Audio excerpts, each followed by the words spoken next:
A strange pattern is developing inside some of the world's largest companies. First, executives announce that artificial intelligence will make the organization faster, leaner, and more productive. Then, thousands of employees lose their jobs.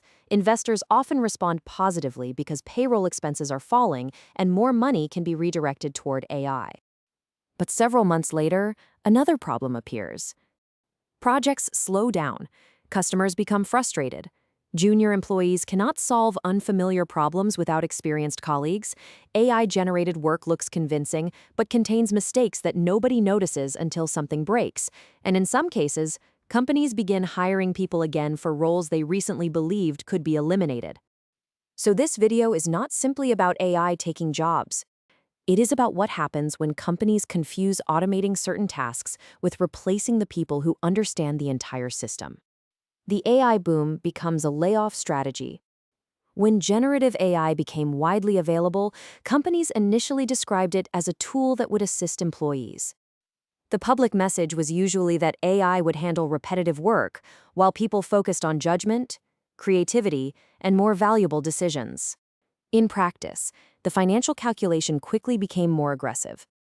If one employee using AI could theoretically produce the work of 2 or 3 people, executives started asking why they should continue paying all 3. And because salaries are one of the largest recurring expenses for many companies, reducing headcount offered an immediate way to improve financial results. This became especially attractive in the technology industry. During the pandemic, many technology companies hired rapidly.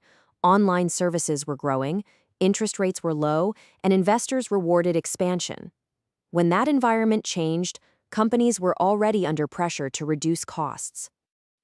AI then provided a convincing new explanation. Instead of saying, "We hired too many people," management could say the company was being redesigned for the AI era. Instead of describing layoffs as ordinary cost-cutting, executives could call them an investment in efficiency. And instead of admitting that a reorganization was partly intended to satisfy investors, they could present it as an unavoidable technological transition. That does not mean every AI-related layoff is dishonest. AI really can automate parts of customer support, software development, marketing, administration, and data analysis. But the important distinction is that automating a task is not the same as eliminating a job. Most jobs are collections of different tasks. Some are predictable and easy to automate. Others require context, responsibility, relationships, institutional knowledge, and judgment. A company may correctly identify that AI can perform 30% of someone's work, but then make the much larger assumption that it can remove 100% of that person. That gap is where many of the problems begin. Companies are moving money from payroll to AI. The clearest examples can be found in large technology companies that are reducing staff while increasing spending on artificial intelligence. Atlassian announced approximately 1,600 job cuts, representing around 10% of its workforce. The company said the restructuring would help fund further investment in AI and enterprise sales. Its chief executive, Mike Cannon-Brookes, said the company's position was not simply that AI replaces people, but he also acknowledged that AI changes both the number of roles required in certain areas and the types of skills the company needs. Oracle has also made large reductions while committing enormous amounts of capital to AI infrastructure. That creates an uncomfortable comparison. Money previously spent on employees is increasingly being redirected toward data centers, networking equipment, energy contracts, and large numbers of AI chips. Meta has followed a similar path, combining workforce reductions and stricter performance management with extremely high spending on AI infrastructure. Mark Zuckerberg has publicly described some rounds of cuts as an effort to remove low performers, while the company continues investing heavily in AI systems and computing capacity. From a spreadsheet, this strategy can look rational. Employee salaries, benefits, and stock compensation are recurring costs. Removing thousands of positions can reduce expenses quickly. AI infrastructure is expensive, but executives expect it to generate productivity across the company and potentially support entirely new products. There is also pressure from investors. When one company announces that AI allows it to operate with fewer employees, competitors are expected to demonstrate similar efficiency. No chief executive wants to appear as though their company is ignoring a technology that everyone believes will reshape the economy. This creates a kind of corporate arms race. Companies invest in AI because competitors are investing. They reduce staff because competitors are reducing staff. And executives may feel that waiting for clear evidence is more dangerous than acting too early. The problem is that the benefits of layoffs appear immediately in financial calculations, while the damage can take months or even years to become visible. What disappears when experienced people leave? When a company eliminates a position, it does not only remove a salary, it removes a collection of knowledge that may never have been properly documented. An experienced engineer may know why a particular system was designed in an unusual way.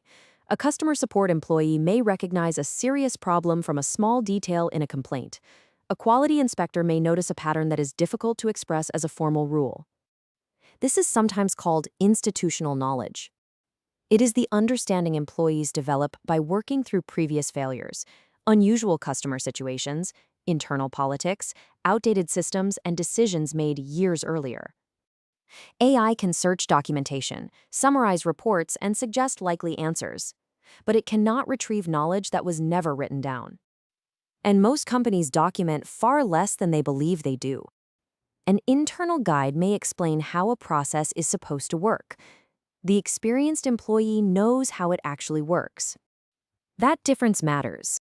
Consider a software system that produces a rare error only when 3 separate services fail in a particular order. The official documentation may not mention it. A senior engineer remembers it because the same problem occurred 4 years earlier and took 2 days to diagnose. An AI coding assistant might generate several plausible solutions. A junior employee may even implement one successfully in a test environment. But the experienced engineer knows that one of those solutions will create a different failure during peak traffic. The value of that employee is not simply the amount of code they produce, it is the expensive mistakes they prevent. This is difficult to measure because prevented failures do not appear in productivity dashboards. Management can count tickets closed, lines of code generated, or reports completed. It is much harder to count the outage that never happened because someone recognized a warning sign. So when companies optimize only for visible output, experienced employees can look less productive than they really are. They may spend more time reviewing, questioning, and slowing down risky decisions. An automated measurement system may classify that behavior as inefficiency. In reality, those people may be protecting the company from much larger costs. AI produces work, but humans still carry responsibility. There's another limitation that becomes obvious after large workforce reductions. AI can generate output, but it does not accept responsibility for the result. An AI model can write code, produce a legal summary, recommend a financial decision, or respond to a customer. But when the answer is wrong, the model does not explain itself to a regulator. It does not speak to an angry client. It does not repair the company's reputation. A person still has to take ownership. This creates a review problem. Companies often justify AI by saying it allows a smaller number of employees to produce much more work. But as AI output increases, the amount of work requiring verification also increases. 10 employees might previously have written and reviewed 10 pieces of work. After restructuring, perhaps 4 employees use AI to produce 30 pieces of work. On paper, productivity has tripled. But those 4 people must now verify 3 times as much material. If the company does not leave enough experienced people in the review process, errors pass through more easily. The organization produces more output, but understands a smaller percentage of it. This is especially dangerous in software development. AI-generated code may compile correctly and still introduce security weaknesses, inefficient database queries, or subtle failures that appear only under real-world conditions. The same issue applies to customer service. An automated system can answer thousands of requests, but a confidently incorrect answer can turn a simple complaint into a legal, financial, or reputational problem. Financial or reputational problem. So let's slow this down for a moment. AI can reduce the effort required to create a first draft. it does not automatically reduce the expertise required to judge that draft. In some situations, it increases the need for experienced reviewers because the organization is producing more material at greater speed. Problem. Companies also risk damaging their future workforce when they eliminate too many entry-level positions. Junior employees are easier to replace on paper because much of their early work involves research, basic coding, documentation, scheduling, and routine analysis, the same categories where generative AI performs well. But companies do not hire junior employees only for the work they can do today. They hire them because some will become the experienced employees the organization needs 5 or 10 years later. A senior engineer does not appear spontaneously, neither does an experienced manager, analyst, or product specialist. These people develop by observing more experienced colleagues, making smaller mistakes, asking questions, and gradually accepting more responsibility. If AI removes the first stage of that career path, companies may enjoy lower costs today while creating a serious talent shortage later. The staffing company Adecco has warned that completely cutting junior roles risks weakening the development of future talent. Its chief executive argued that AI is more likely to reshape jobs and tasks than produce a simple collapse in employment.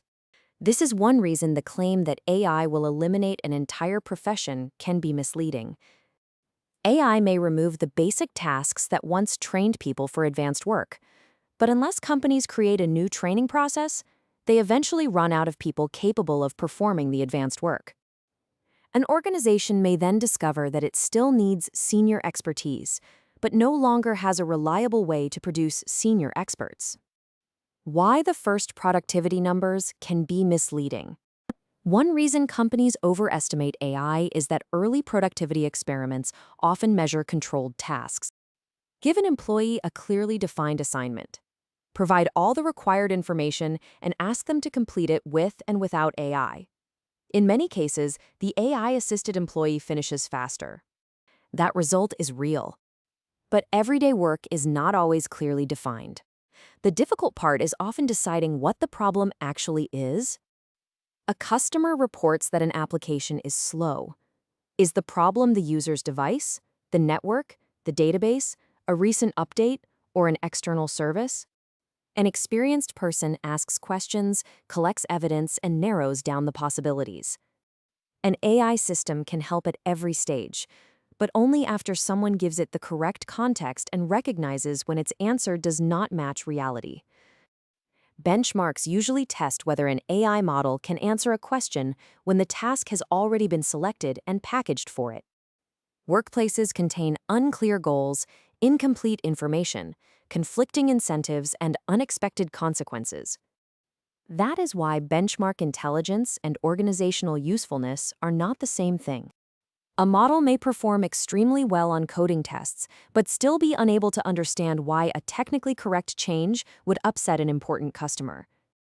It may summarize a contract accurately while missing that one unusual clause conflicts with an informal agreement made years earlier. The model sees the available information. Employees often know which missing information matters. The human reaction companies underestimate. The consequences are not only technical, they are also psychological. For decades, many companies promoted an unspoken agreement with employees. Work hard, develop expertise, support the organization, and the organization will provide some degree of stability and opportunity in return. That agreement was never guaranteed. Companies have always conducted layoffs. But the recent wave feels different because many profitable companies are reducing staff while openly describing employees as a cost that AI may help remove. Some workers are told to train an AI system, document their processes, or record their knowledge without knowing whether that work is helping eliminate their own position. Others see colleagues dismissed through automated emails, sometimes with very little explanation. When companies describe departing workers as low performers or obstacles to efficiency, they may protect the corporate narrative, but they also damage trust among the employees who remain. The remaining staff learn an obvious lesson. Strong performance and loyalty may not protect them. That changes behavior. People become less willing to share knowledge. They avoid taking long-term risks for the company. They keep their professional networks active and leave when a better opportunity appears.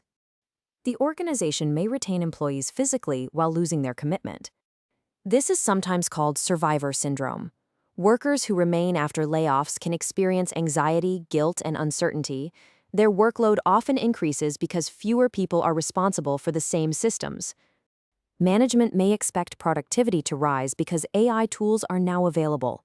Instead, employees spend more time checking automated output, covering abandoned responsibilities, and worrying about the next round of cuts. The supplied source material also describes growing hostility, retaliation, and alleged misuse of company information following layoffs. Those reports should not be interpreted as acceptable responses. Sabotage and data theft can harm colleagues, customers, and the workers involved. But they do demonstrate a broader point. When companies treat trust as irrelevant, they often discover that trust was part of their security system. A company can install monitoring software and restrict access, but many organizations still depend on employees behaving responsibly when nobody is watching. That cooperation becomes harder to maintain when workers believe the company sees them as disposable. Why some companies start hiring again? Eventually, the weaknesses appear in practical results. Customer satisfaction declines. Projects take longer than expected. Automated systems need more supervision. Remaining employees become overloaded, and companies realize that the deleted position contained responsibilities that were not visible in the original job description. A 2026 Robert Half survey reported that 29% of hiring managers had reopened positions their organizations previously eliminated after expecting AI to handle the work. This does not mean those companies completely abandoned AI. More often, they changed the structure. Instead of trying to replace an entire team, they used AI to increase the output of a smaller, but still experienced, team. That is a very different strategy. Replacing 10 employees with an AI system assumes the technology can reproduce the complete function of those people. Giving 10 employees AI tools assumes the technology can make their existing knowledge more useful. The second approach may produce fewer immediate payroll savings, but it is usually more resilient because human judgment remains inside the process. There are also signs of broader hiring returning at some large companies. Alphabet, Booz Allen Hamilton, and other major employers have resumed targeted recruitment after earlier freezes or reductions, particularly in areas where business growth and specialized expertise still require more people. This is not a complete reversal of the layoff trend. Companies are still cutting positions, and many of the new jobs are different from those that disappeared. But it suggests that the simple prediction, AI arrives, employment permanently falls, and companies operate with almost nobody, is not matching every organization's experience. The real mistake was not using AI. The lesson here is not that companies should avoid artificial intelligence. That would be equally unrealistic. AI can reduce repetitive work, help employees search large amounts of information, speed up software development, and make small teams capable of projects that previously required much larger budgets. The mistake is treating AI adoption as a headcount target. When executives begin with the question, how many people can we remove, they are already measuring the wrong thing. A better question is, which parts of this process can AI improve without removing the knowledge and accountability that make the process reliable? That approach requires more patience.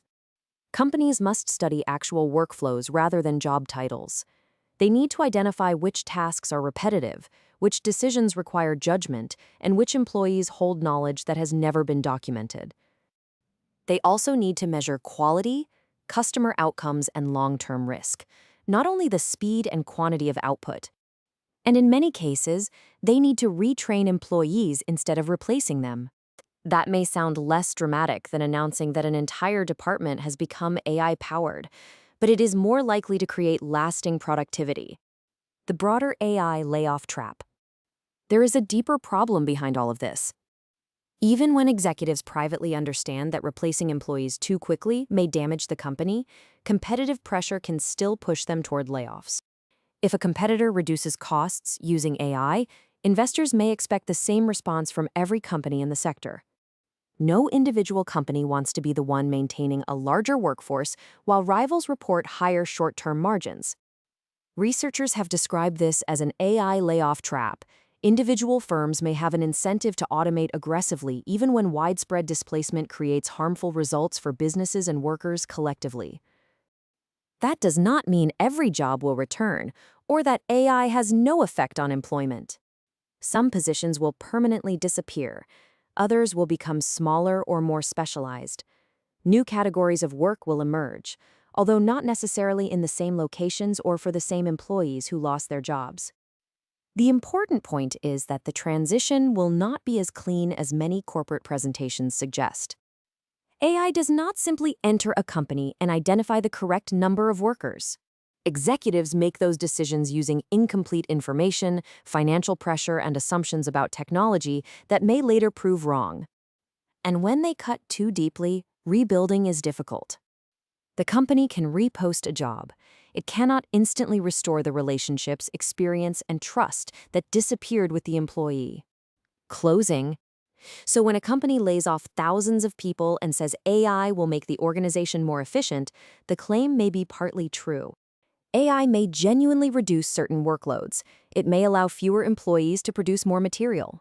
It may also help the company redirect billions toward new infrastructure and products. But efficiency is not simply producing the greatest amount of work with the fewest salaries. A company is efficient only when the work is accurate, customers are satisfied, systems remain reliable, and somebody still understands what to do when the automated process fails. The companies now reopening positions are not discovering that AI is useless. They are discovering that human work contained more value than their measurements captured. The experience, judgment, and responsibility of an employee can remain almost invisible, right up until that employee is gone. And that may be the central mistake of the AI layoff boom. Companies saw the tasks AI could perform immediately. They did not always see the people quietly preventing everything else from going wrong.